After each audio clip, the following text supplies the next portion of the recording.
Mr. Harlow, your refugees didn't murder anyone. What? Pray tell me what you've learned. All right, listen carefully. This might solve one problem for you, but will create a few more. Oh, well, that's a great start. The man came to the camp intending to kidnap one of your refugees, a woman. What he didn't expect was that the refugees would stand up to protect the woman. A brawl had broken out. In the chaos of it, the man stumbled over those crates and fell on his own blade. How do you know he fell on his own blade? The wound in his chest was inflicted from an unusual angle. It was not an offensive stab, shall we say. The refugees didn't touch him.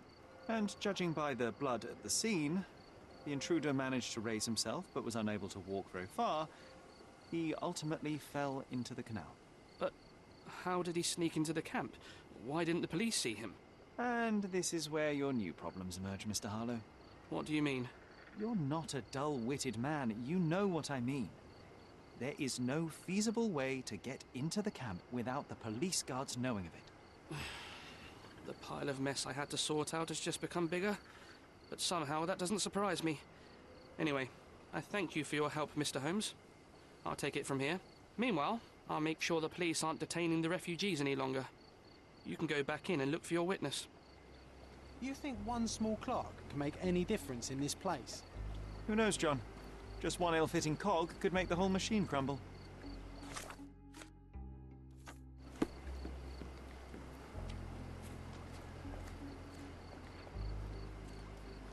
May I ask for your assistance?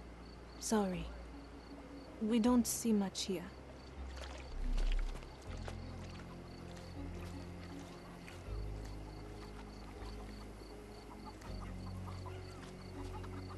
You're the one who tended to our man's wounds. I thank you greatly.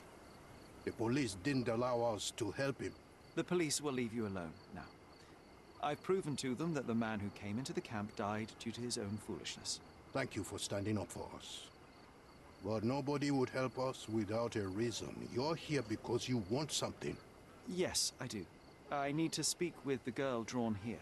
The dead man came for her too. He wanted to take the girl away, but we won't allow her to be hurt again. What do you want from Nayla? Nayla.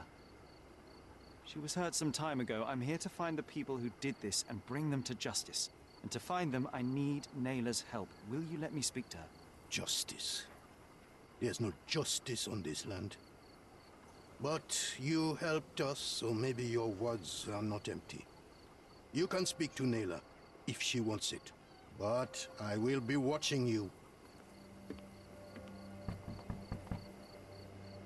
Hello, Nayla?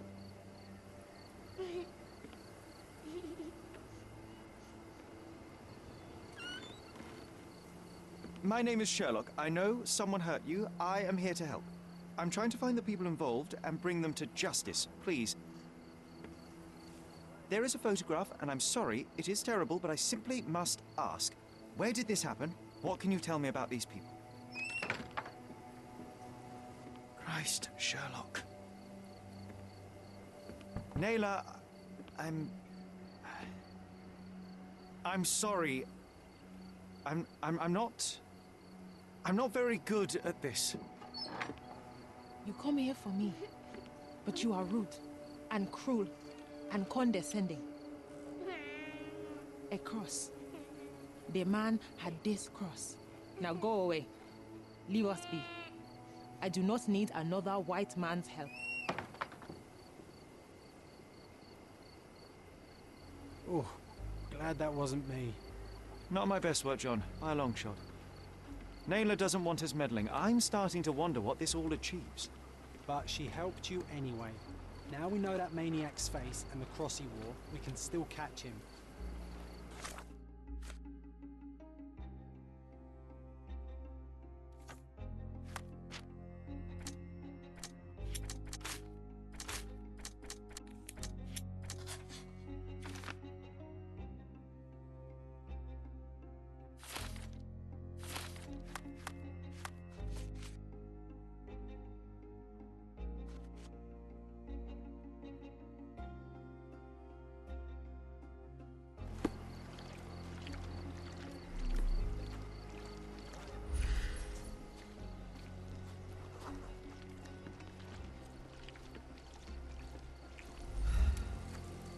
Can you satisfy my curiosity? Sorry. We don't see much here.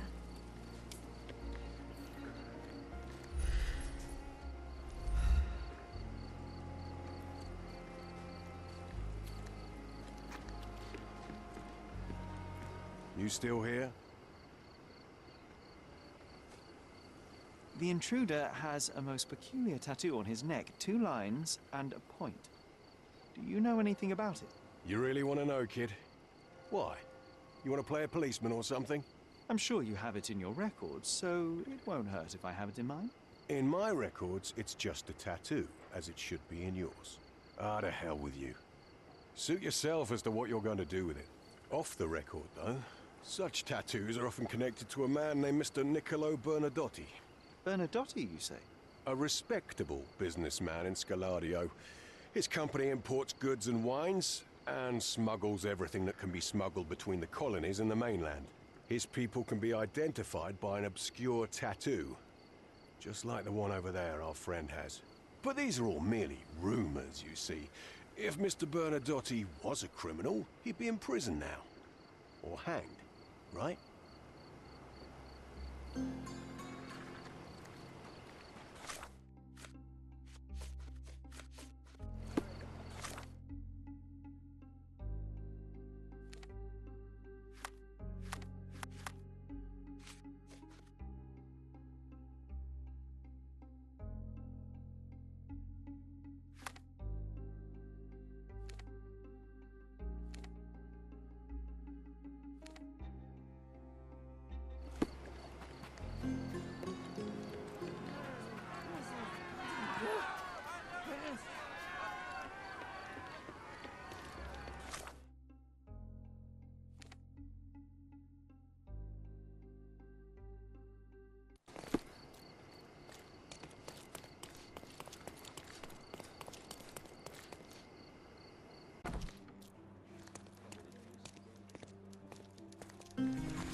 An impressive slice of life. The police had a lot on him, and at the same time, nothing at all. Amateurs.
I'm curious, how did Mycroft recruit you?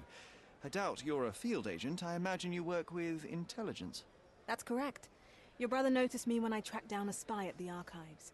That's how our cooperation began. And you? Did Mycroft force you into this? Not at all. We simply have a mutual interest in someone. Or something. Of course. A fruitful and willing collaboration, I'm sure. Well, I'm his younger brother. I have to accept the consequences of being a close relative of an official figure. I suppose, in a way, we are colleagues, Mr. Holmes. In the remotest way possible, Miss Oni. Have you found anything helpful?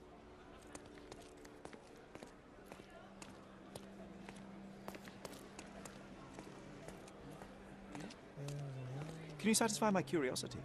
Sir, I would tell you if I knew, I swear, but I don't.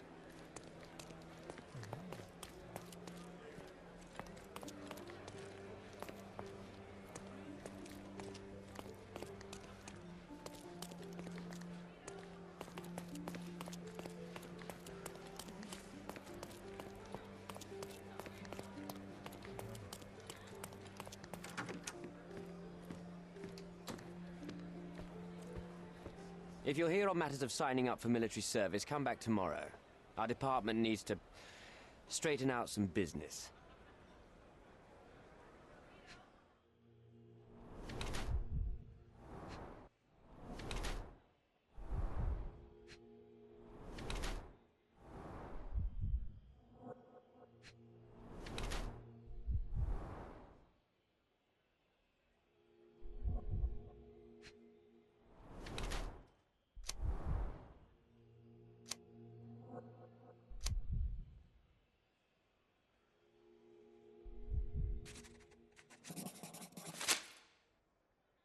Why are you staring at me like I'm a Madame Tussauds figure?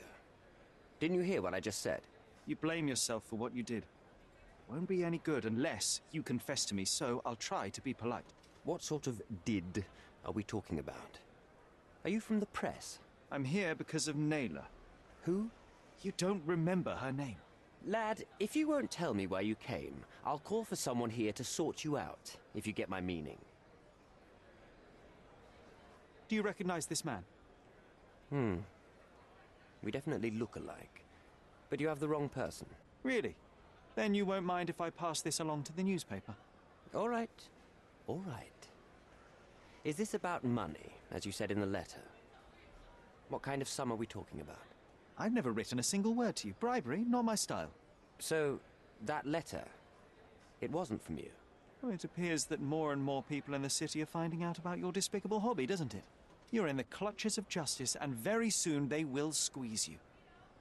It's in your best interest to cooperate. Fine. I suppose now we have a nice long talk. Do you drink, Mr. Sherlock Holmes. And I do not. Shame. All the best discussions are accompanied by a glass of whiskey. But out of respect for you, I won't drink either. Respect? That's an unusual word in your mouth, Mr. Where are my manners? My name is Thomas Norton, a British envoy in Cordona on a military mission. So, where do we start? Boniface Mercurio. Does the name mean anything to you? He's an artist, right? The one responsible for the painting that compromises you. I found him dead in his room. Oh, that is bad. Wait, you don't think that I have anything to do with this? You had motive to kill him. Maybe I did, but listen. I know how this looks, but murder? That's on another level. I had thoughts that this Mercutio... Mercurio?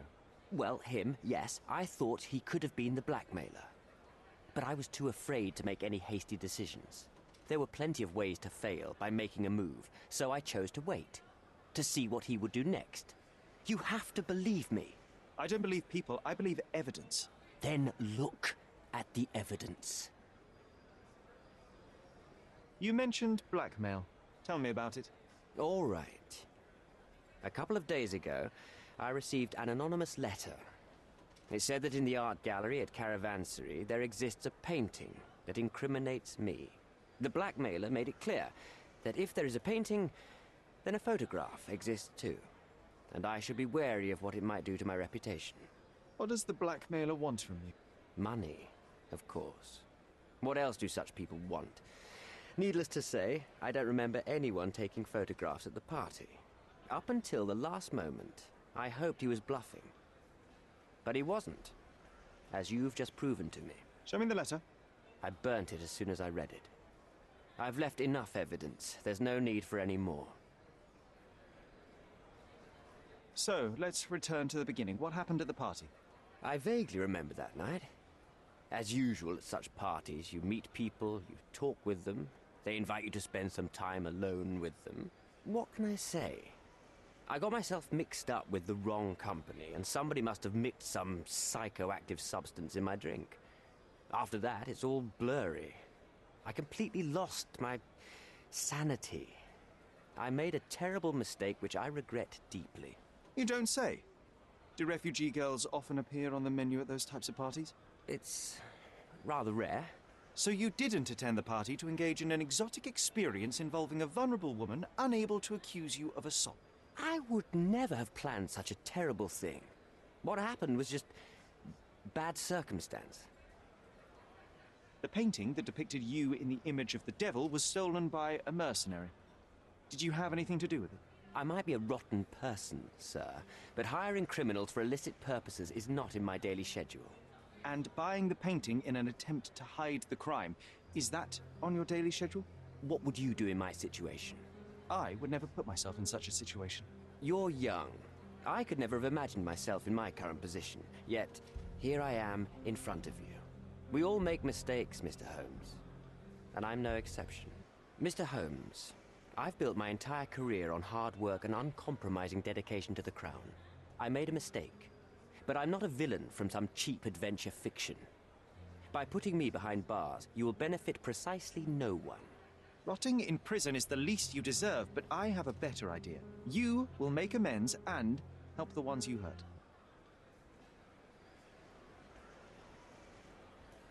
Use your connections to help patriate the refugees, find them decent homes, give them jobs. There must be a meaning to your position and my decision. Yes, all right, I can do that. So, will you give me the photograph now?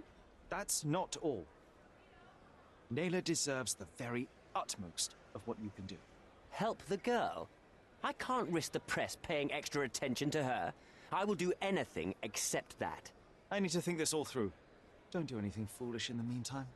What makes you think you can decide what's best for these people?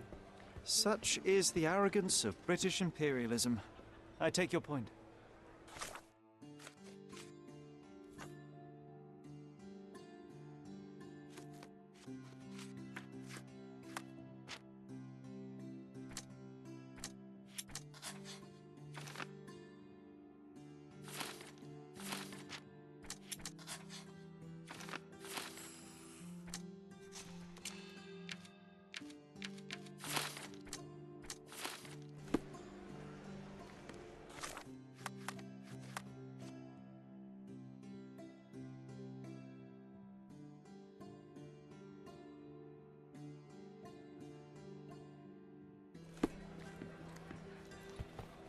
Have you thought it all through?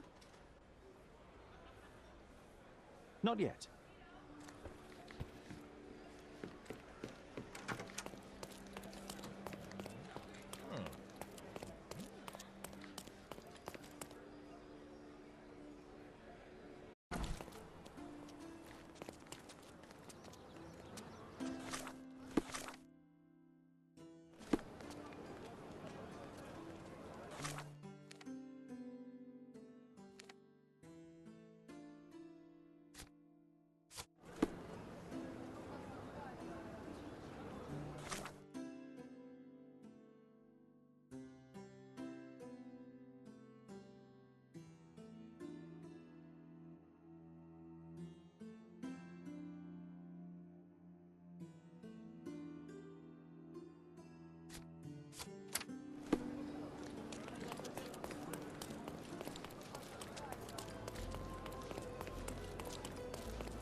seems they're not expecting guests. I won't wait for an invitation, John.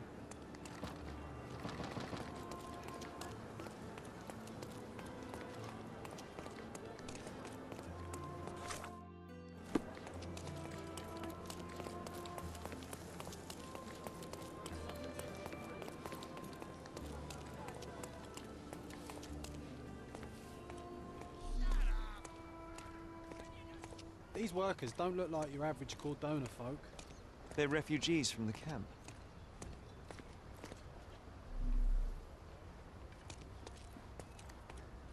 An essential remedy against sea scourge on any ship. Shipped from Cape Town. The wine route from colony to colonies. This earthenware came a long way from the Staffordshire potteries.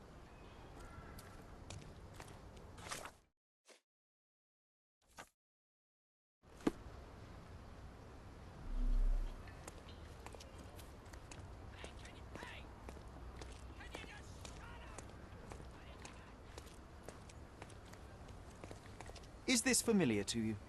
No, I don't know anything about that.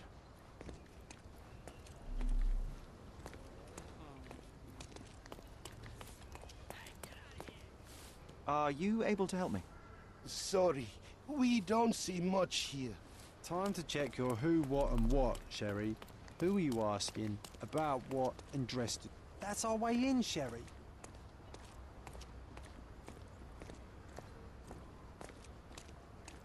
May I help you, officer? I must speak to Mr. Bernadotti. There's been trouble at the refugee camp. You will want to learn the details. The camp, you say? Aye, sir. You can go in. Sherry, that was almost too bright an idea to enter a bandit lair, not just disguised, but disguised as a copper.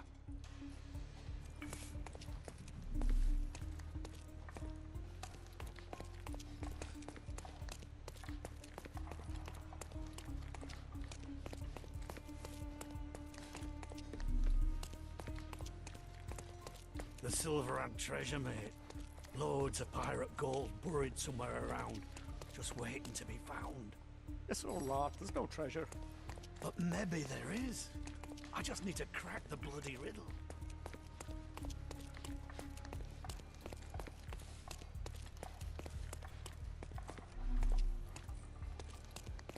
Sherry, look!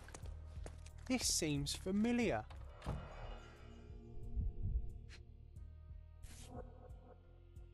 A Dogon statue from West Africa.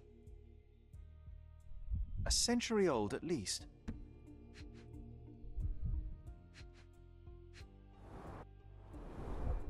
Masks, traditional for the Chokwe people of Central Africa. V.H. Grindley Flow Blue tableware. This is what lies behind the facade of Bernadotti Company Limited.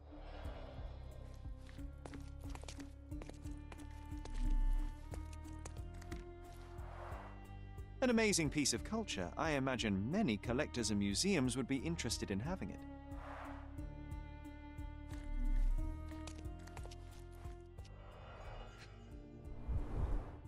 Let's see what's hidden there. Vogel's stolen painting. Isn't it curious how it developed into a much more interesting case?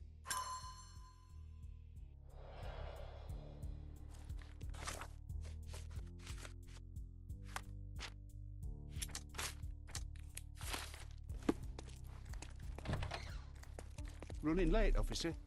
Your friends left not too long ago.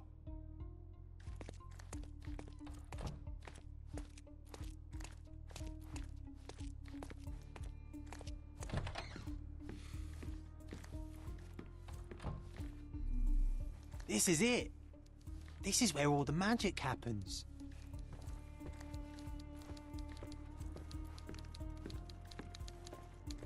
Excuse me, Mr. Bernadotti is busy right now.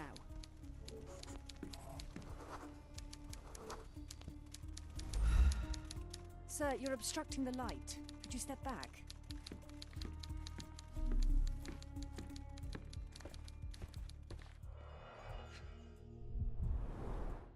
I suppose it's Mr. Bernadotti with our fine governor. 1875. It was taken a few years back. John, how many people in Cordona have a photograph with the governor, do you think? You definitely don't have one.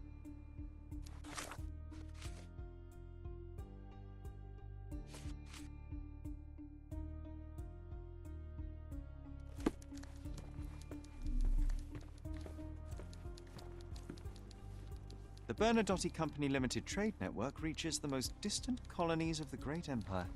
It must be very convenient for a man like Bernadotte. I don't know who you are, but someone will be punished for letting you in. But first, let's talk.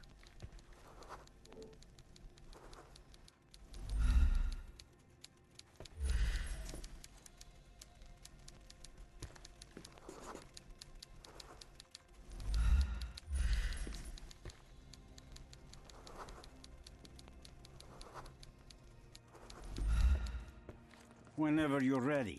I'd hate to intrude.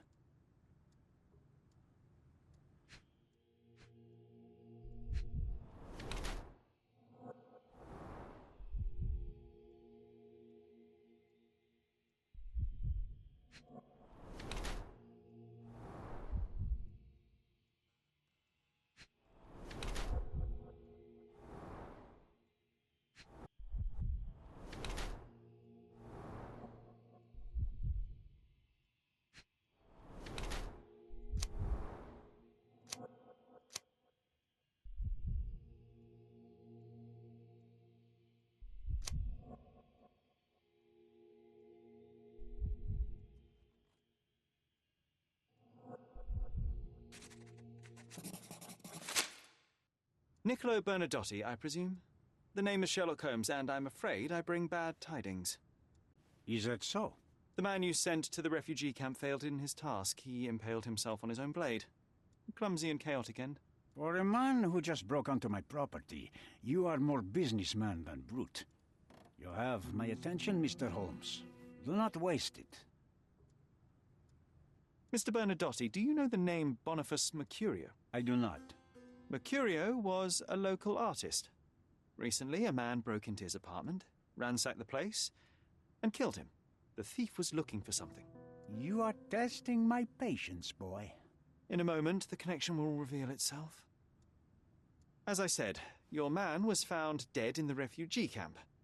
He was there to kidnap a woman, but the other refugees intervened to try and save her. The ensuing scuffle resulted in the man's accidental suicide. He sported the same tattoo as your men in this building. In fact, it also bears a resemblance to the one on your neck. Care to explain what business your man had with this woman? You have no idea what you are talking about. I can assure you this was no kidnapping.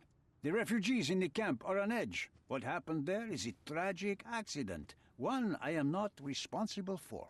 For what reason was your man there if not to abduct her? Why would I answer? You are yet to justify your presence in the slightest. I was hired, privately, to investigate the recent theft of a painting from an art gallery. My investigation led me to a man from your organization, and thus, to you, Mr. Bernadotte. That is quite a stretch. Why would I need to steal a painting when I could buy anyone I wanted? Interestingly enough, I spotted the stolen painting in your storeroom. I buy and sell a lot of things, Mr. Holmes. Unfortunately, if this is true, it is not the first time I have been sold stolen merchandise. I presume you were hired by the owner of the gallery. Tell them to contact me, and we'll sort out the situation. So, this painting is why you broke into my office. So many words, so little action. When you barged into my office, Mr. Holmes, I got the impression you wanted to talk business. Now I see you had come just to talk. Tell me exactly what you want, or get out. It was necessary groundwork for what comes next. I have enough evidence to conclude that the gallery thief, the artist's killer, and the dead man in the camp are all the same person. Your time is almost up, Mr. Holmes. Before you draw your gun, there is one final detail I am yet to mention. The young woman your man was tasked to collect from the refugee camp had been defiled at a perverse masquerade party. That violation was captured in a photograph by Boniface Mercurio and used as a reference for his painting. The photo shows the attacker's face. Finally. That's why you're here, Mr. Holmes. You have the photograph. It is what your man was after when he broke into Mercurio's apartment, and it is what you're after too, isn't it, Mr. Bernadotte? You have the photograph with you. How much do you want for it? I am not naive enough to carry it with me, but I am yet to decide what I shall do with it. I know the man in the photo is a British envoy. What interest do you have in his downfall? I must admit, I'm rather impressed by how comprehensively you have pursued this matter. And so, you deserve the honest answer. My business dealings are often arduous in their bureaucracy. A man in his position, willing to look the other way, could ease my work significantly. In return, I will make sure no one looks his way either. A favor for a favor. Also known as blackmail, the modus operandi of any true professional. It was not originally my idea. Mercurio set things in motion, extorting the envoy for the most trivial of ends. Money. In response, the envoy hired my man to retrieve the painting and the photograph, eliminating Mercurio's leverage. I only learned the whole story after the artist was killed in his home. And rather than extricate yourself, instead you took over Mercurio's venture. It fell into my lap. As a businessman, I simply seized the opportunity. Now, how much do you want for the image?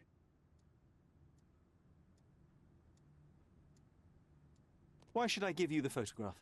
Just name your price. What if my price were not money?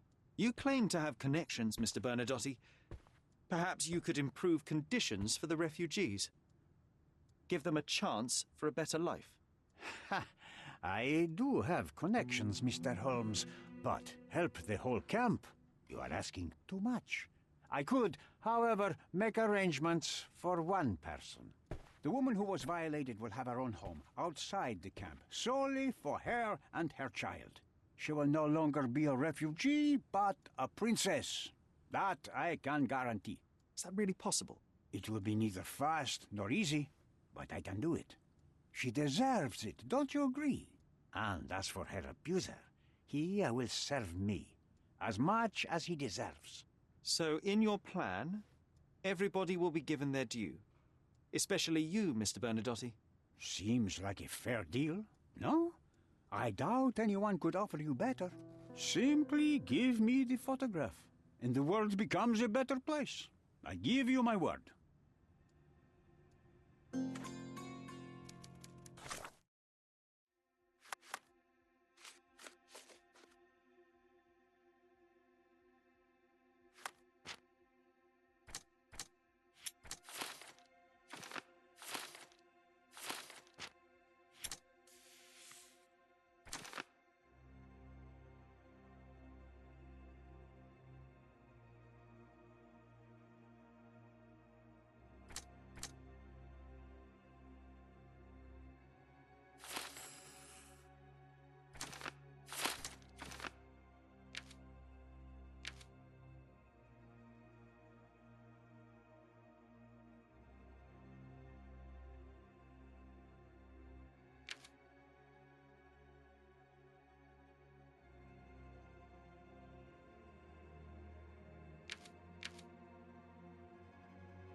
I opened the front door for you. Please, sir, do not linger.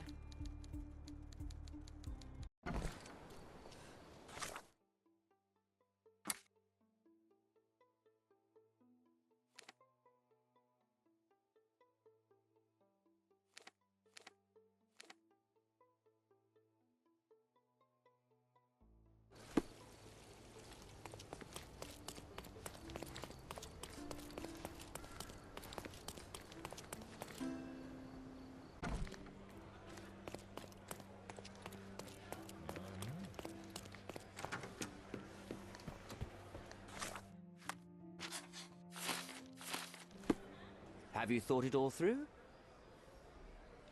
Not yet.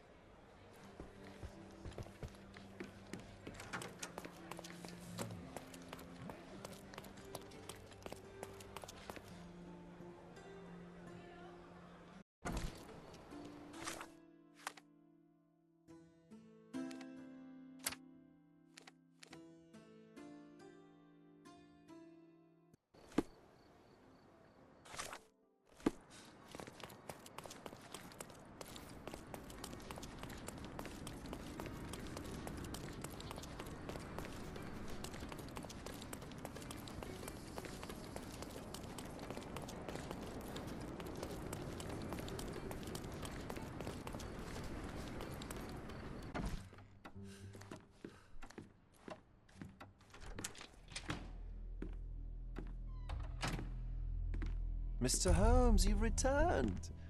Have you uncovered anything new about the theft?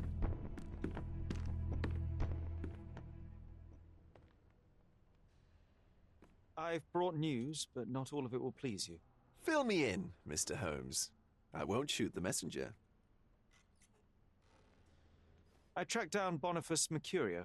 I presume he wasn't delighted about the situation?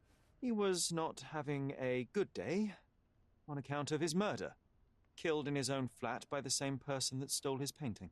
Oh, sweet Mercurio. Perishing in the pursuit of his art.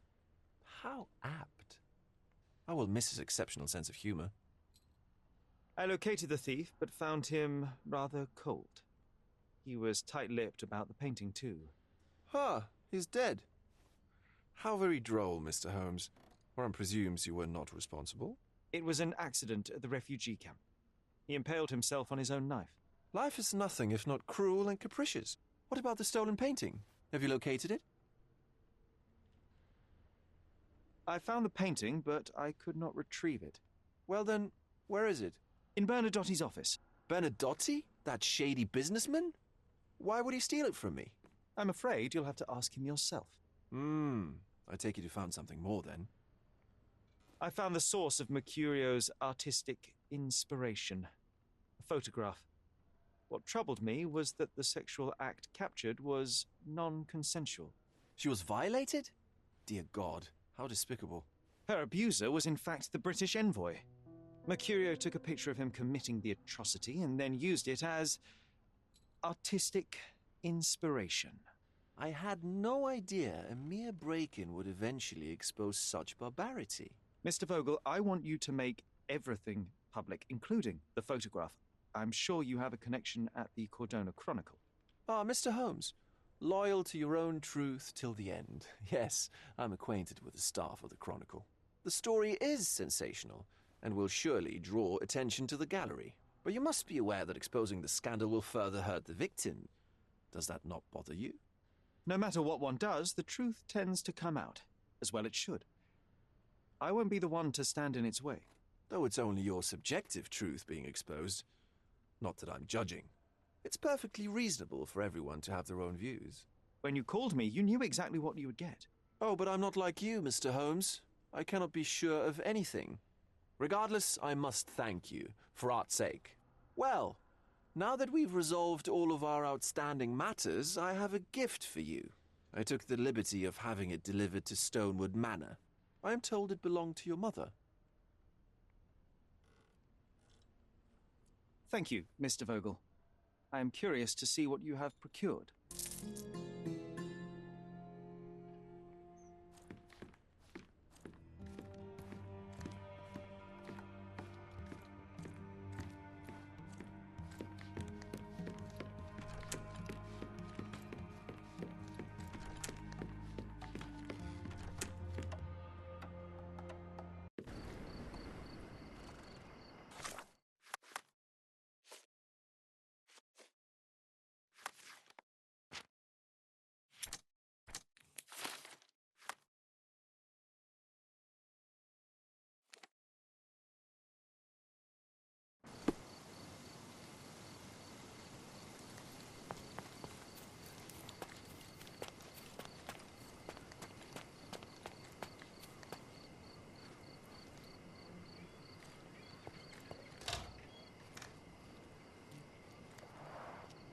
a bizarre object, and yet oddly familiar.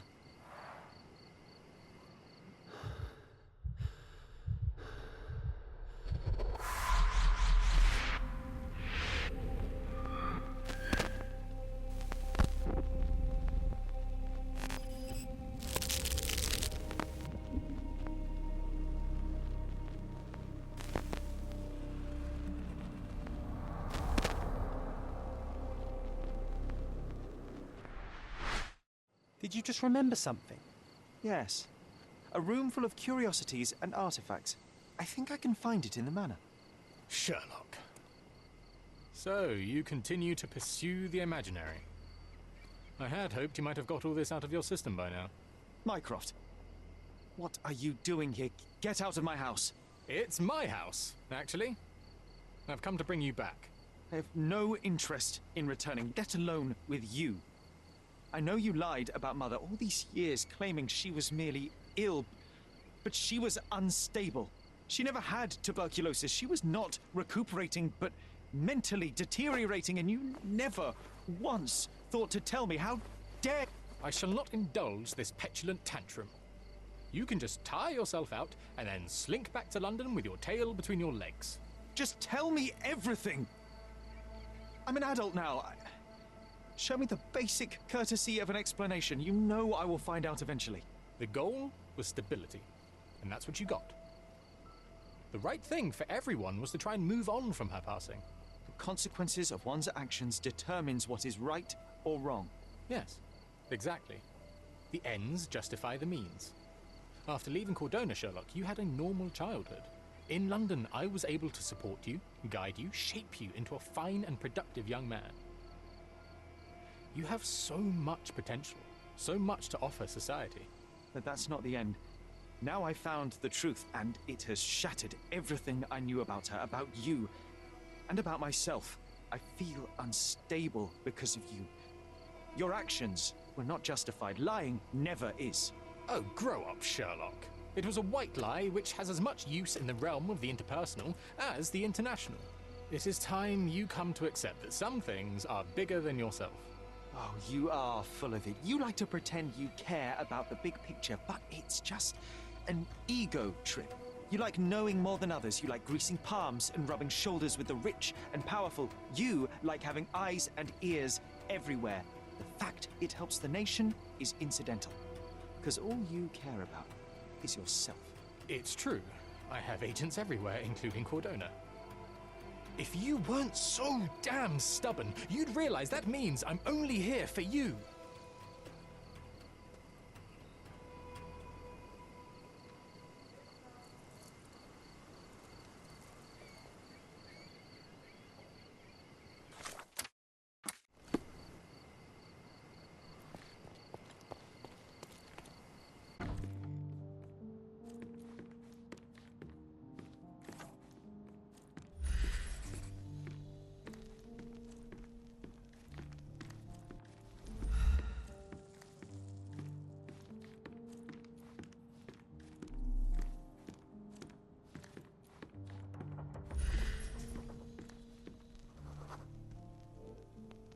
I remember returning home with a pair of perfect sticks. We wanted to turn them into training swords. Oh, that's right. We stood there, frozen, staring at something huge in the main hall.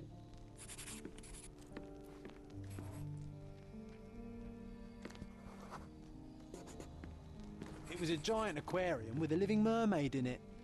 Impossible. It must have been something else. Oh, of course, that mortifying hoax presently taking up space in our front yard. Well, fine. Your memory's better than mine. But I'm sure we started examining it immediately. And someone else was around, too.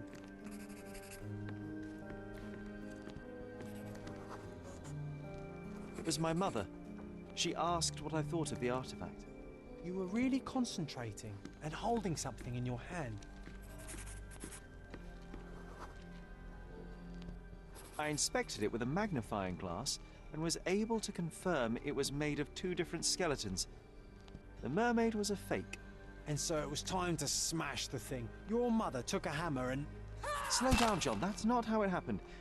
I remember other people joined us. The workers took the artifact and placed it into the Cabinet of Curiosities. It became part of Mother's collection of fakes. She always said that the truth lies in the details. This mermaid helped me to learn that.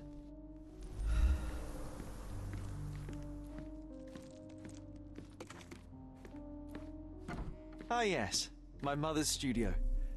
She was an authenticator, and this was her Cabinet of Curiosities. I never saw the point. What does it matter if some artifact is real or not? It still Another exists. fake Holy Grail. Its owner claimed to be the heir of King Arthur. Scarcely believable. He also insisted a deadly rabbit was hunting him.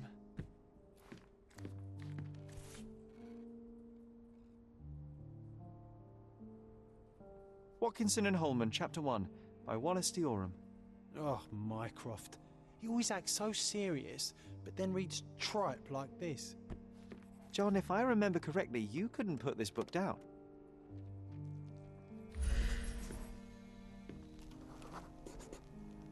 I remember this cozy blanket. It was perfect for... Wigwam! Oh, that was a joy to build them. Imagining ourselves as wayfarers on the other side of the world. One of the most ridiculous fakes I ever saw. Its owner insisted it was a polar bear. He thought the white paint on the brown fur wasn't noticeable.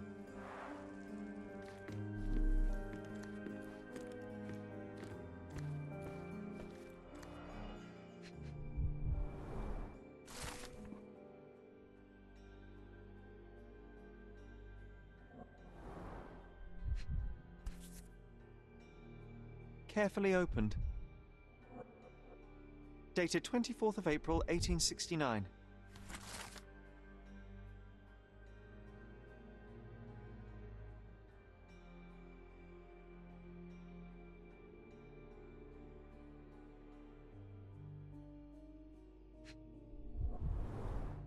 So many calling cards.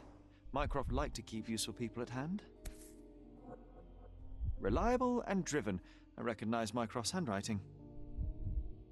Officer Luciano J. Placido.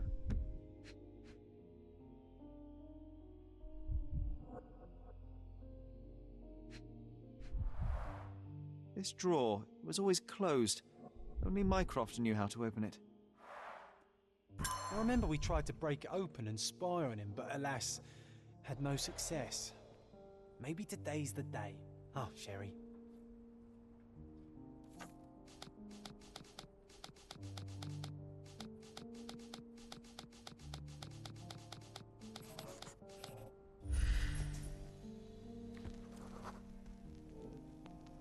Ah, the memory comes back.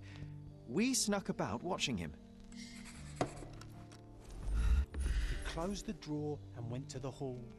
We were like two shadows crawling behind him.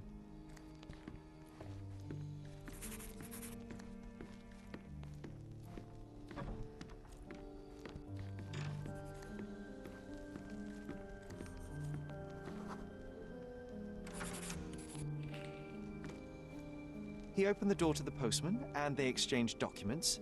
If it was a real postman, of course.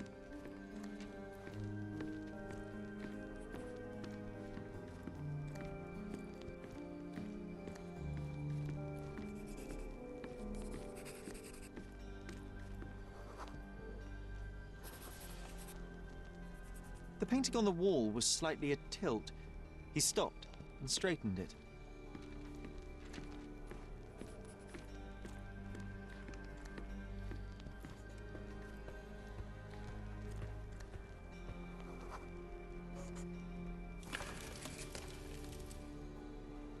Then he threw some logs into the fire and sat in his armchair to read. It's as boring now as it was then. I'm sorry, Sherry, but I think that's it. Wait, John, we never use the fireplace in the mornings. What if...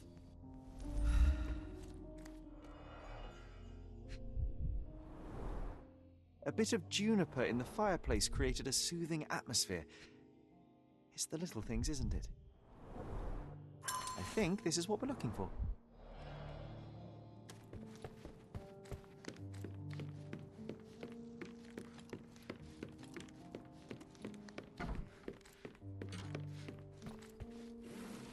We made it.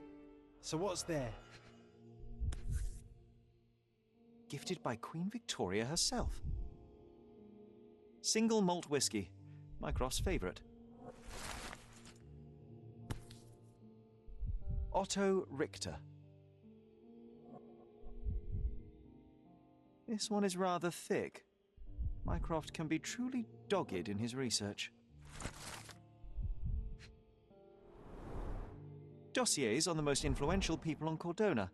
Mycroft always had a habit of building files on everyone he met.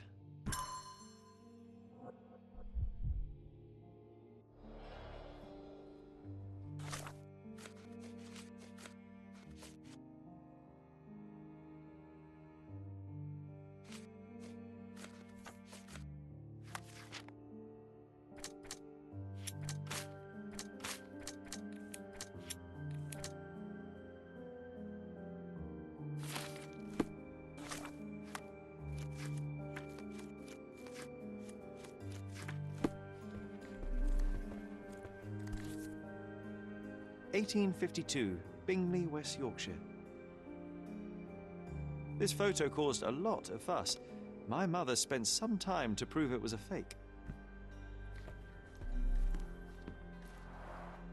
Look, it's Roger. This jolly old man's well preserved. Even looks refreshed. I doubt he drew much interest at the auction. That's for the best. The so-called mummy of a Persian princess. And this one was brought from a German museum. They claimed it belonged to Vikings. Nonsense, of course. Vikings never had horns on their... Mother said this was among the hunting trophies of a Scottish Viscount. So he tried to persuade everyone that his forest was inhabited by these beasts. It would have been... The full plate armour of Sir Robert Swanford.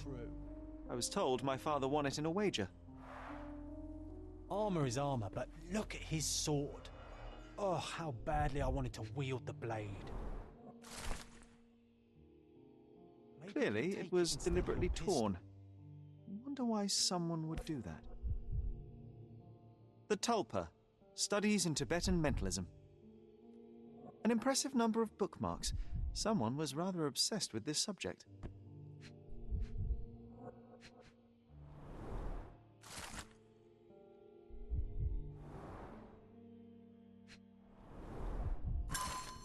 I'm starting to remember something.